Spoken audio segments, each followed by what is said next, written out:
台湾话艺术水阁好，国情解说两句含你做参考。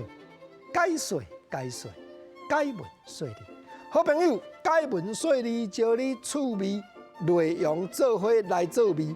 国情你咧讲豆腐上，做味就是做味菜。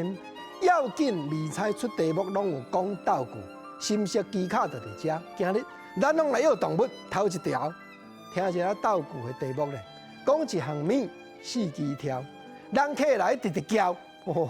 朋友啊，你叫囡仔来学动物，什么讲咧讲人客来直直叫，是咧教囡仔甲人玩家常？毋是，这动物的特性哦。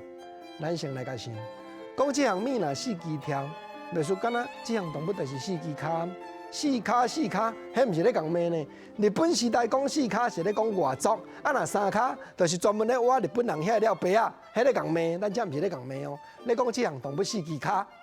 人客来就直直叫，毋要招人冤家。对，有一款的动物真中，人客来伊都毋是咱兜的人，看着青分尔，汪汪，就要招人冤家就共两啊。安尼袂说讲到有讲直直叫，个性讲来到遮，阮就知啊。一项物四肢跳，人客来直直叫。你互咱药狗啊，无毋对。若即个豆腐的题目，即个味菜，咱搁甲试一条，好无？好喏，两句尔，听好真。讲头圆尾直，六骹四膝。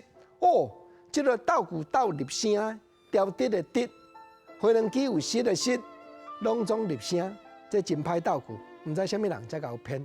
六骹四膝有膝，无敢要学回轮机？毋是啦，今日国情都有讲，咱要学动物。这伫空中对幼囡仔来讲，袂算嘛，敢若飞轮机咧，会安尼飞，会安尼拍箍，会安尼踅。尤其这样动物的特性，头圆尾溜直的，六只骹细细只仔看较无，毋过大背细背拢总四膝，迄看较明。细汉的时候，囡仔伫田林安尼伫咧走，伫咧撞，伫咧耍，拢有看。当然，这是农村时代的味菜。即马吼，你讲若毋是野外草埔。要看这项动物，原来真罕见啊！